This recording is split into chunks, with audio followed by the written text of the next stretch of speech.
Are you very religious? I have no belief in God whatsoever.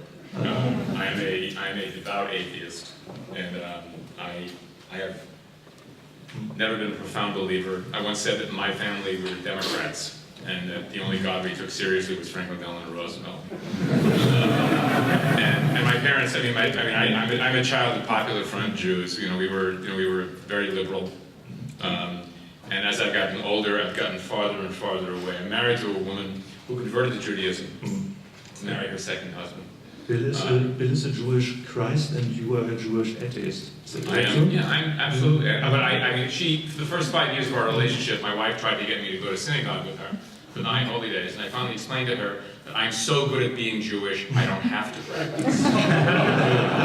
Because for me, Yiddishkeit and being Jewish is about the culture in which I live. It's about the ethics which I bring to the table. It has nothing to do with a belief in a Messiah of any kind, with anything even vaguely smacking of supernaturality. I just have an aversion to the supernatural that is deep and profound.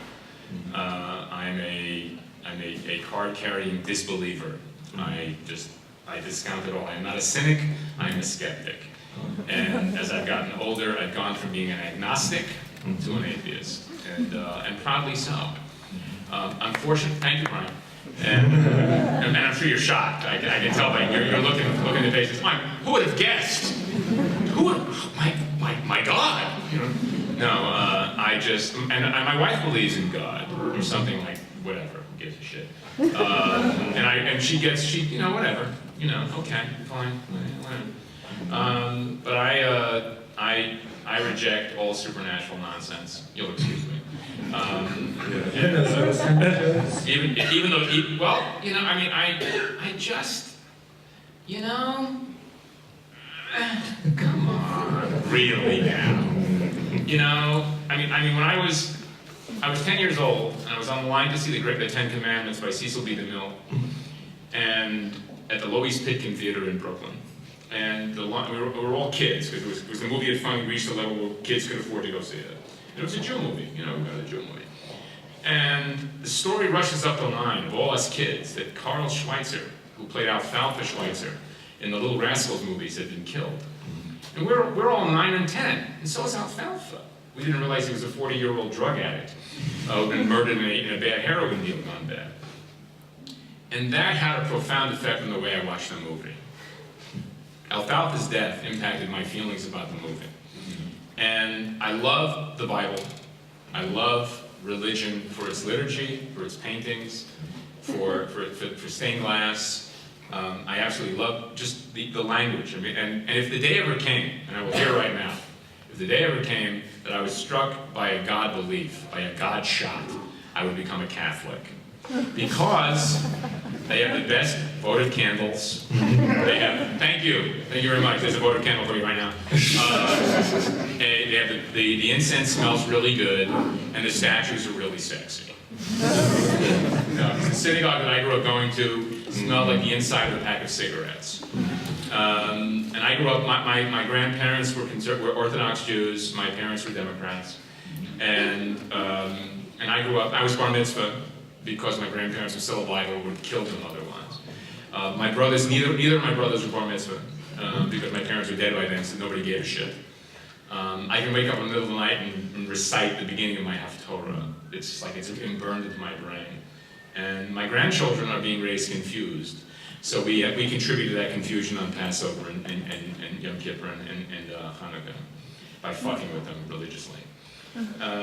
So I like everything about religion except God. Okay. You are not so religious. No, I'm not so religious. That's That's quite an observation you make. I'm with you there. Yeah. And superheroes, they are religious, I think. Oh? They are or not? They are. Oh yeah, they're angels. They're the Deus Ex Machina. Yeah. Are we boring you? Oh, you're joining us. You remember me? Oh, hi, how are you? Very well. Nice to you look well. Have a seat.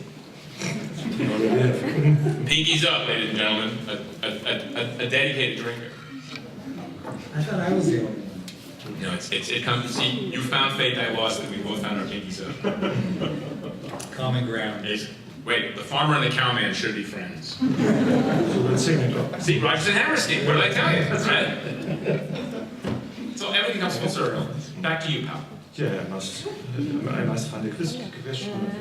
You were talking about superheroes and Jesus and God and stuff like that. Yeah. Some similarities, no? Oh, yeah. Yeah. And What's your point? no. How religious are superheroes? I think they're very religious without trying to be religious. I mean, they try to mask it. When people come up with superhero stories, I think it all goes back to either religion or mythology, which is, still the same thing. But you just try to mask it and make it seem not like.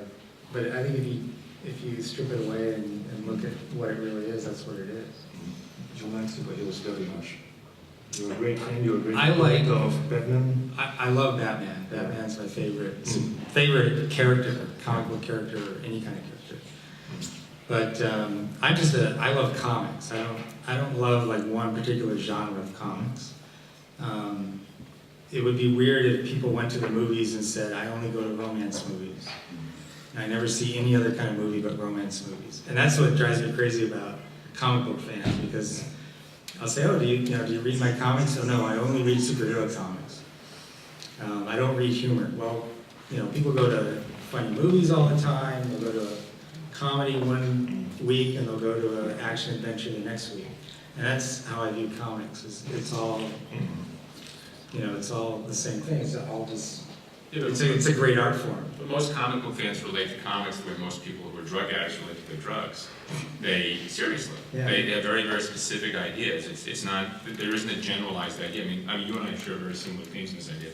That I like the form, the content doesn't interest me. Right. It's all about the execution of the form.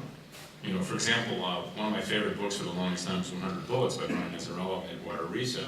And it's a book, when I first saw it, I dismissed it because it looked ridiculous. It wasn't my cup of tea. When I finally actually read the book, I realized this was a fantastic comic book. And it wasn't about anything that I cared about. I mean, I don't care about, its inception was about Latino culture. I didn't care about that. I mean, I'm a Jew. I care about that. And there are well-executed superhero comic books. There are well-executed humor comic books. But most comic book fans are stuck with the idea that this is what they like. But they're identifying with the brand as opposed to the form. Yeah. And I think that, you say they reflect myth. I think they frequently reflect a way of creating better angels, and that allow us to be shitheels, but we've got heroes doing our good works. When I was working in Hollywood, my first job was I wrote a movie, which was written by so many other people. There are 15 different versions of this movie. And it was a scholarship to film writing school. And the notes I got from both the producers, who are both major guys, was, can't the heroes be more altruistic? And that seems to me what a great deal of what heroic stories are about. It's stories we tell each other, which make us look better than we are by our representations of ourselves as character heroes. They are idealized versions, not even necessarily physically, but morally and ethically. I know a lot of liars, cheats, and thieves who write and draw astonishingly good characters. Kind of like the Vatican. I've always believed, for example, getting back to religion briefly, that religion was created to keep us in line, to keep us under control, with the promise of something better in heaven. I want it now. Okay? Because I believe in the dirt nap. I don't believe that my soul is going to transcend and move on. I think I'm going to go down and keep going, until worm food. So that I'm 60 years old, and yes, I look really good. But I'm rotting inside, and we're like all of us, at different paces and times. And I want what I want now. And one of the reasons that I do the kind of comics that I do is that my characters frequently don't behave really nicely. Because I kind of like the idea of doing characters who achieve good goals by not necessarily good means. Because there are a lot of guys who can bullshit you and tell you that even though they're liars, cheats, and thieves, their heroes are good. My heroes aren't so good. They're selfish, venal, petty, occasionally small-minded, just like me, and just like you. And some of that makes some of you uncomfortable, because you'd rather read about characters who are better than you, so you can tell yourself that you're like those characters as opposed to the ones who are petty, venal, small-minded, and chicken shit. Your call. You follow? It means that I can do more complicated work and take the heat, because I don't care whether you like it or not. Buy it, don't. I can live with it. Because I learned not to take your praise any more seriously than I take the blame. It just is. Anybody can do, I mean, I like drawing Batman a lot. I really do. Writing Batman can be difficult. Because if you look at Batman, Batman is about a guy who justifies beating the shit out of people he doesn't know because he had a bad day when he was 11. Okay? I had a lot of bad days when I was 11. See earlier remark about beating the shit out of people I don't know. He can also identify evil by the way it looks. Like Jews in Germany. Okay? So, I have a certain detachment from how superheroes know who's good and who's not. When I do Batman, I always remind Batman that what he's doing is just as illegal as the Joker. But he does it anyway. Because that's what he'd rather spend his money. Rather than eliminating poverty, tearing down the ghettos and building up new homes, instead he spends his millions on really cool guns, and really cool cars, and really cool airplanes, and really cool suits, so he can beat the shit out of people he doesn't know. He knows It's the money. Joker pretty well. It's his, yeah. Talk to Brian Obama. Thank you very much, Brian. It's his money, he can do whatever he wants. But don't make it sound like he's doing the right thing. He's doing it because he wants to. Okay? And I'll still draw Batman anytime I get a chance, because it's a really cool character to draw. But he also lives a life of utter and complete self-justification. Superman, on the other hand, is this really cool alien who pretends to be a dweeb. Rather than his real superego and id would tell him to do, which is to say, fuck me, I'm God. Which is what all of us would do. I've never been so selfish. So when you talk about superheroes as God, think about it from that perspective. But it was so interesting what you tell about Superman and about Batman, but Green Lantern, I never really knew who he is. I never... Paul Newman. Yeah. No, I don't think so. Right? Yeah, he was originally. That's who Gil Kane based him on. Really? On the young? Huh? Yeah, right. Yeah, of course, it's true. But in the Times, they actually made an allusion to that. Recently? New York Times made an allusion. Oh, Somebody got their hair. An old dog is. He's not such a simple character as Superman or Batman, no? Say again? Green Lantern is not such a simple character as Superman or Batman. No? He's Aladdin. The magic lamp. Seriously, that's Green Lantern. That's all. Yeah. Isn't it? He's a cop of the magic. I never thought of him as a cop. I thought of him as a guy who, you know, Hal Jordan, I love Green Lantern. There's some really good noises going on. I would join his in this. I love Green Lantern. Much more than the Flash. I think he became a cop when they developed that Green Lantern Corps, though, because it was just one of many guys who were out there policing the universe. See, for me, Gil Kane, I mean, in the same way that I stopped reading Spider-Man when Steve Ditko stopped drawing it. What? You happy now? You get time again? Yes. I stopped reading Spider-Man when Steve Ditko stopped drawing it, because it stopped being Spider-Man. And I stopped reading Green Lantern after Gil Kane stopped drawing it, because that was wasn't Green Lantern. I mean, Carmine Infantino was the Flash. Joe Kubert was Hawkman, you know? And Gil's Green Lantern was this, I mean, his flying figures, just they were Mac Rayboy and Lou Fine. There was this balletic quality about them that just nobody else had. I mean, all Superman flew like he was lying on a refrigerator. when Gil drew Green Lantern flying, there was this absolute swoop. Yeah. It was beautiful. And Stan, I believe, I've heard this from more than one person. Stan always believed that Gil's work was very effeminate. Stanley? Yeah. I'm told this, I don't know this for a fact, but I've heard this. I think compared to the Marvel style of the Jack Kirby that you probably thought Steve Ditko's was the same way. But Ditko was so weird and creepy. Yeah, but I think, you know, Stan preferred this to this. But also Ditko. I mean, Ditko's entire style comes out of about 6 months of Kubert's in the early 50s. If you want to see where Ditko got it all, it's Joe Kubert's Sinbad from 1951 and 52. Ditko built an entire style on this particular part of Kubert's career. And Kubert is brilliant. Amazing. You already had seen the Green Lantern movie? You No. No? No. You I'll see it. You No, will, definitely. you will see it? Yeah, I guess. Is that good that so many superheroes comes to the movies, or do they belong to the comic books? What do you think? I think it's really cool that so many of the movies that are really popular now, people are starting to realize these were created by Jewish teenagers. I mean, you know, when you look at the X-Men, the Hulk, Fantastic Four, Spider-Man, Captain America, Green Lantern, you know, the list goes on and on. I don't think I could name one that wasn't created by Jews. And I love that. I love that part of it. I don't love the idea that the movies are the ultimate form of these characters. Like as if they weren't really legitimate until we made a feature film based on them. But I think that's the nature of the culture in which we met. Yeah, but I think people ought to go read Gil Kane and John Broome's Green Lantern, and then if you get around to it, go see the movie. I remember these movies when I was 15.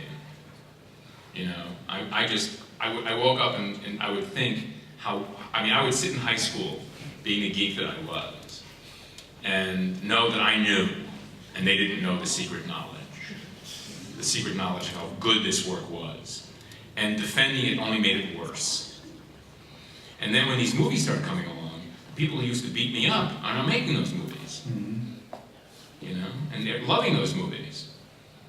You know, my wife and I live in a small town, and it's a really small town. And for the months before Iron Man came out, we kept hearing about this wonderful movie, Iron Man. These people had no idea who Iron Man was. They had never heard of the character. And I knew. Fuck, I know Iron Man. It's one of my 3 favorite Marvel characters. You know, it's Iron Man, Captain America, and Damage Control. I love Damage Control. It's the greatest idea ever. Never been explored. It was a great idea. I think it's swell. Yeah. And all these people, Iron Man, the true. And I saw the movie, it was fucking great. I loved the movie. And when I tried to explain to them how it's exactly like the comic book, I mean, it's a really good comic book adaptation, they couldn't give a shit. They didn't care, because the movie exists for them in its unto itself. So when you talk about Green Lantern, none of that filters down to us. None of it trickles down to me. You know? And if a movie fails, that does trickle down. Because it means we're fucked.